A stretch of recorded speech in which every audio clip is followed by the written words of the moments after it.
आज हम आपको भगवान श्री कृष्ण की 7 ऐसी प्रतिमाओं के बारे में बताने जा रहे हैं जिसके बारे में सुनकर नासा के वैज्ञानिक भी हैरान हो गए थे और इन प्रतिमाओं के पीछे के रहस्य को जानकर आप भी भगवान श्री कृष्ण के आगे नतमस्तक हो जाएंगे।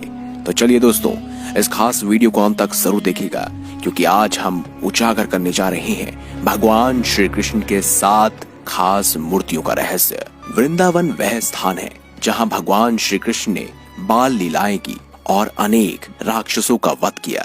यहाँ श्री कृष्ण के विश्व प्रसिद्ध मंदिर भी हैं। आज चलिए जानते हैं 7 चमत्कारी श्री कृष्ण की प्रतिमाओं के बारे में। दोस्तों, इन 7 प्रतिमाओं में से 3 तो आज भी वृंदावन के मंदिरों में स्थापित हैं और बाकी की 4 अन्य जगहों पर मौजूद है। सबसे पहला है गोविंद देव जी मंदिर, जो कि जयपुर में है।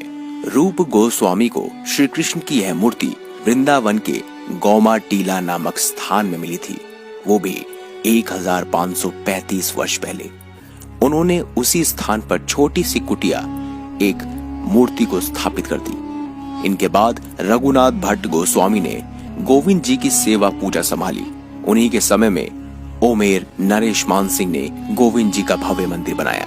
इस मंदिर में गोविंद जी की 80 साल तक विराजमान रहे। औरंगजेब के शासनकाल में वज्र पर हुए हमले के समय गोविंद जी को अनेक भक्त जयपुर ले गए। तब से गोविंद जी जयपुर के राजकीय महल में विराजमान हैं। इस प्रतिमा को अगर आप देखेंगे तो आप इसे देखते ही हिप्नोटाइज हो जाएंगे। पता नहीं, लेकिन मनोवैज्ञानिक भी कहते हैं कि इस मूर्ति की आंखों में कुछ खास रहस्य है। अगला है मदन मोहन जी करौली। जी हाँ, ये मूर्ति अद्भुत प्रभु को वृंदावन में काली देह के पास द्वादशीय टीले से प्राप्त हुई थी। उन्होंने सेवा पूजा के लिए यह मूर्ति मथुरा के एक चतुर्वेदी परिवार को सौंप दी। चतुर्वेदी परिवार से मांगकर सनातन गोस्वामी ने 1590 ईसा पूर्व में फिर से वृंदावन के उसी टीले पर इसे स्थापित कर दिया। वहीं मुल्तान के नामक व्यापारी रामदास कपूर और उड़ीसा के राजा ने यहाँ मदन मोहन जी का विशाल मंदिर बनवाया। दोस्तों, इस मूर्ति के बारे में खास पहलू ये है कि ये एक अलग ही मूर्ति है। इसकी बांसुरी को अगर आप ध्यान से देखेंगे तो कभी यह सोने की चमकती है तो कभी चांदी की। इसके पीछे के असल धातु का पता नहीं चल पाया है, लेकिन होना हो ये भी एक रहस्य से कम नहीं। अगली है गोपीनाथ जी जयपुर।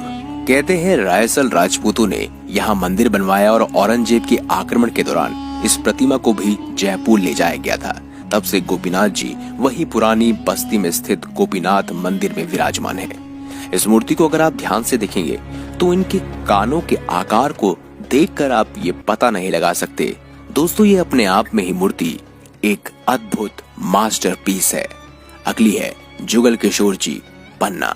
दोस्तों, भगवान श्री कृष्ण की यह मूर्ति हरि राम जी व्यास जी ने 1620 ईसा पूर्व में बसाई थी। वासा जी ने उस प्रतिमा को वहीं प्रतिष्ठित कर दिया था। कहा जाता है कि ये मूर्ति पन्ना धातुओं से बनी हुई है और अगर आप इस मूर्ति को देखेंगे तो आप भी इसकी चकाचौंध के आगे फीके पड़ जाएंगे। अगला है राधा रमणी जी वृंदावन। जी हाँ, गोपाल भट्ट स्वामी को गंडक नदी में एक शालिग्राम मिला। उसे वृंदावन ले गए, काशी घाट के पास मंदिर में प्रतिष्ठित कर दिया और एक दिन किसी दर्शनार्थी ने कटास कर दिया कि चंदन लगाए। शालिग्राम जी तो ऐसे लगते हैं मानो कड़ी में बैंगन पड़े हों। यह सुनकर गोस्वामी जी बहुत दुखी हुए, पर सुबह होते ही शालिग्राम से राम रमण की दिव्य प्रतिमा प्रकट हो गई। यह दिन बहुत ही अचरज भरा था। आखिर कैसे एक शालिग्राम से एक प्रतिमा प्रकट हो सकती है? दोस्तों, यही तो इस मंदिर की खास बात है, इसीलिए इस मंदिर में जरूर जाइएगा।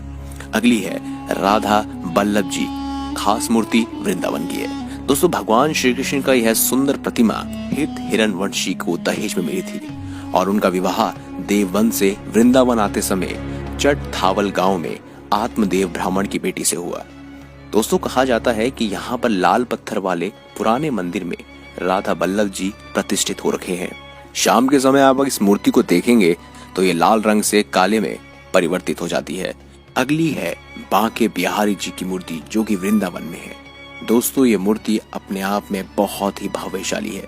इसके मुकुट को अगर आप देखेंगे तो इसमें न जाने कितने सारे पत्थर लगे हुए हैं, वो भी बेशकीमती पत्थर। दोस्तों, कोई प्लेटिनियम, टाइटेनियम, ब्रांस, तांबा, इसके अलावा सोना, चांदी और इसके अलावा बहुत सारे अन्य बेशकीमती धातु।